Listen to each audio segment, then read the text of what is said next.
Hi, I'm your host Vasco Duarte. Welcome to the Scrum Master Toolbox podcast, where we share tips and tricks from Scrum Masters around the world. Every day, we bring you inspiring answers to important questions that all Scrum Masters face day after day. Hello everybody, welcome to our TGIF and Product Owner episode, of course, this week with Milica Lubinic. Hey Milica, welcome back. Hello, and thank you for having me again. Absolutely. So we're talking about product owners. Product owners are incredibly important for the success of a Scrum team and our own, of course, as Scrum Masters. So let's talk a little bit more about that role that is so critical for the team's success. And we'll talk about what great product owners look and feel like in a minute. But for now, let's concentrate on the opposite. What might have been potentially the worst product owner anti-pattern you've witnessed in your career, Milica? That's that sounds like a big question. So I think one of the things that I've been seeing the most is, especially when companies are going through transformations, is that you just rename your project managers to a product owner.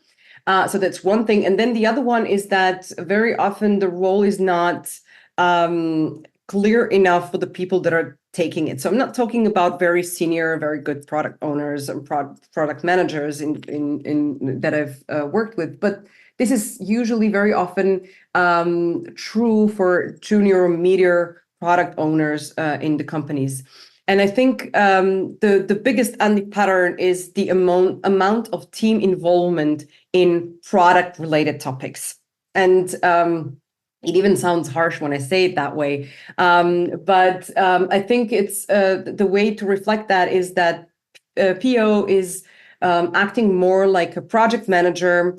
I like to say that they're taking their role too seriously. And what I mean by that is that they feel responsible for more things that they're actually responsible of. So it's not necessarily kind of a personality thing, or that they're just not able to be a good product owner. It's just this feeling of responsibility for a lot of different things that they're actually not responsible for on one hand, and then lacking the understanding of complexity itself and how the team can actually help make better decisions.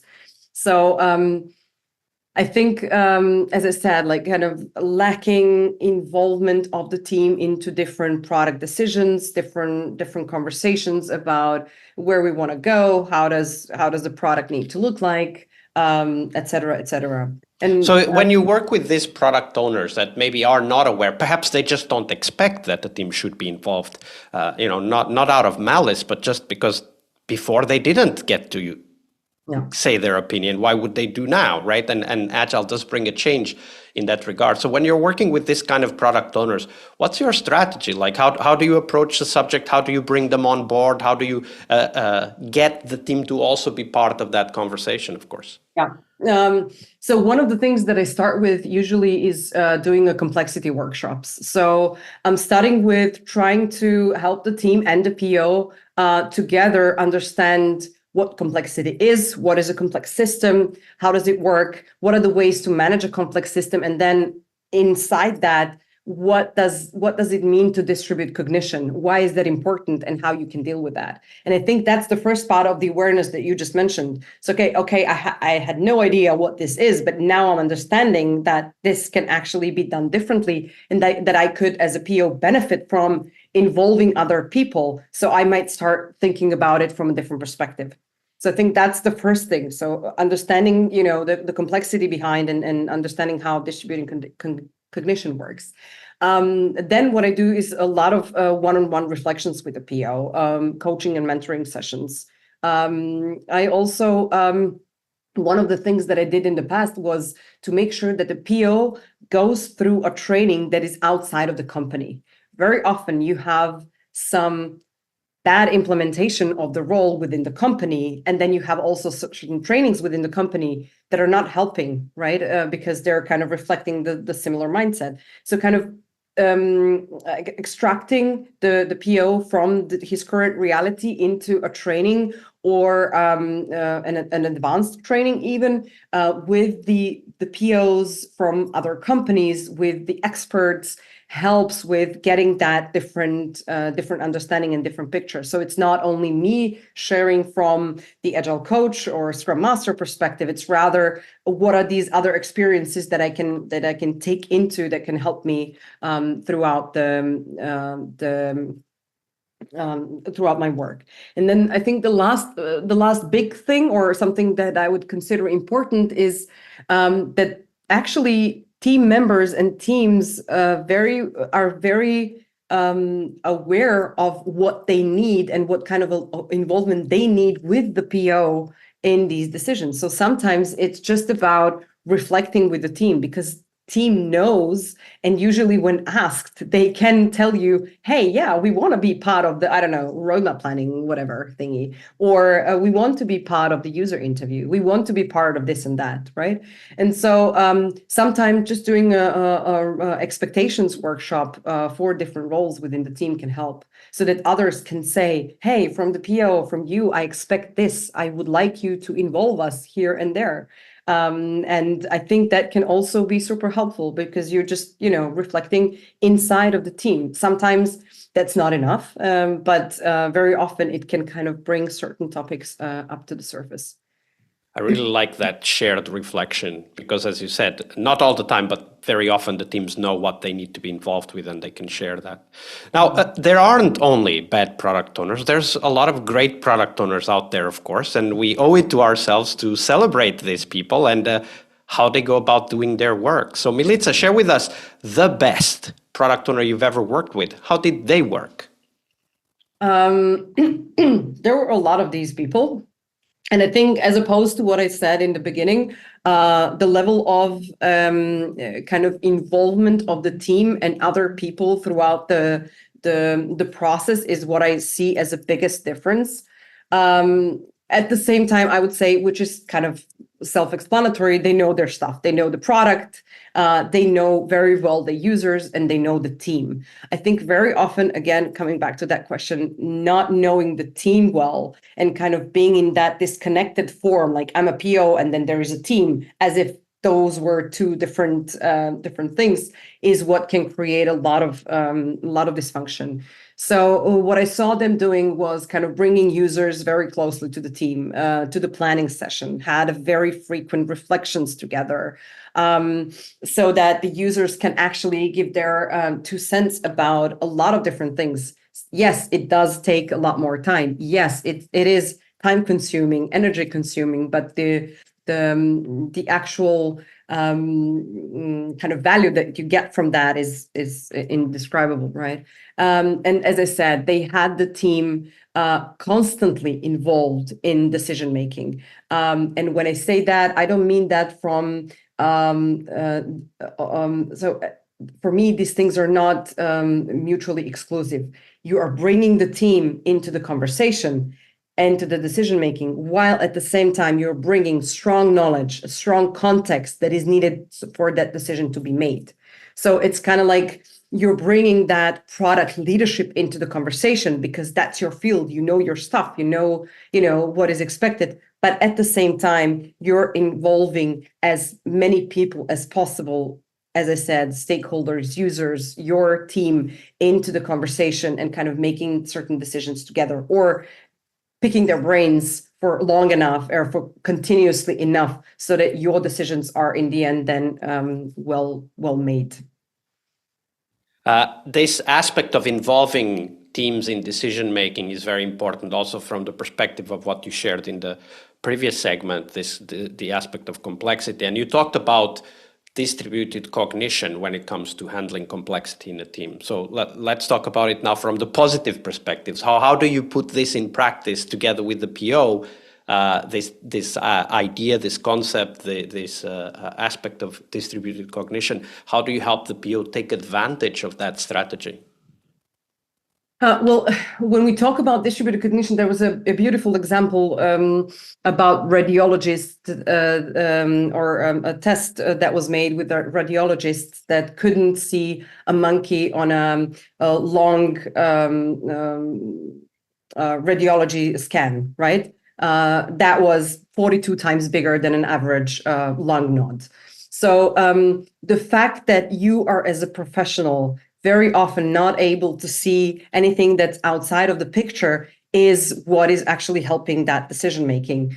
And so often the side effect of that can be that we have a lot of input, right? So when you have a lot of people involved into a certain decision or into a certain process, then it can be a lot. So what do you do with that, right? What do you do with all that information? How do you make a sense out of that?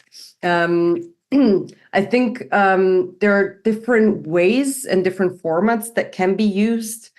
Some things that were helpful in the past, which is from just basic prioritization and picking one of the prioritization tools, but then also using easier formats like minimum or maximum specs from liberating structures can help. Okay, well, we have all these things in the background, and then what is the minimum that we can go with? So kind of also doing that as a team in a joint kind of manner can be super helpful. Or the product owner can kind of create minimum maximum spec on their own and then reflect with the team. Okay, how does this look like? What do you think? And I think that from the conversation perspective, we do want to have that input, but then it becomes a risk that it's too much for one person to handle.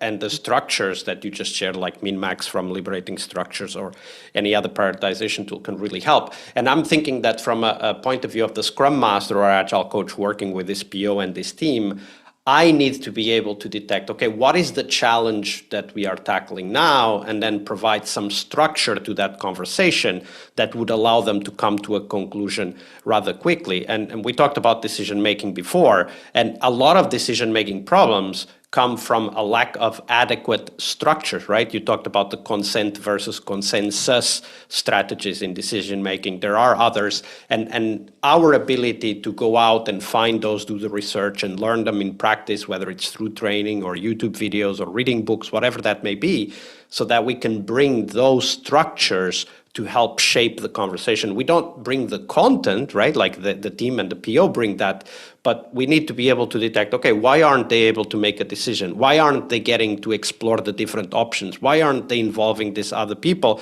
And then come up with this structured approaches that we can offer them and they can take advantage of. I think it's, I would say that behind that is a lot of fear of the unknown and kind of fear of what do we do with all of this once we have it, right? I often have that conversation. So what if they give us a lot of input?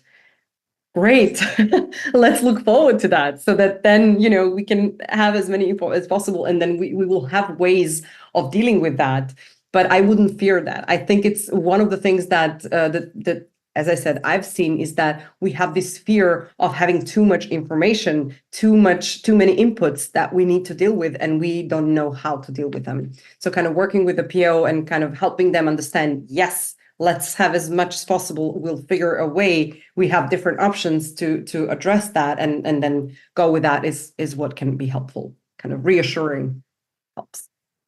A lot of ideas and I would say inspiring thoughts that you brought us this week. Milica, thank you for that. Unfortunately, we're getting close to the end, but if people want to know more about you and the work that you're doing, where could they go? I think LinkedIn is a pretty good place. And there's also a website called thevistify.com that they can jump in, where I'm working with a lot of my good friends and colleagues in kind of different transformational work. So yeah, those could be a good ways to. Absolutely. We'll put the link to those in the show notes so that people can easily contact Milica, and why not ask a few follow-up questions, engage on LinkedIn. Milica, it's been a pleasure. Thank you very much for your generosity with your time and your knowledge. Thank you so much for a beautiful conversation. I enjoyed it. I loved all the reflections we had, and it was a beautiful time. Thank you. One more week of the Scrum Master Toolbox podcast is over, but there's a lot more we have to share. We have developed our own membership site where you find a community of active and engaged Scrum Masters. In this site, you get access to exclusive content and get to interact with us, your podcast hosts, as well as the best Scrum Masters in the world. So join us at scrummasterpodcast.com and keep this podcast free of advertising. See you next week for one more full week of Scrum Master tips and tricks. We really hope you liked our show. And if you did, why not rate this podcast on Stitcher or iTunes? Share this podcast and let other Scrum Masters know about this valuable resource for their work. Remember that sharing is caring.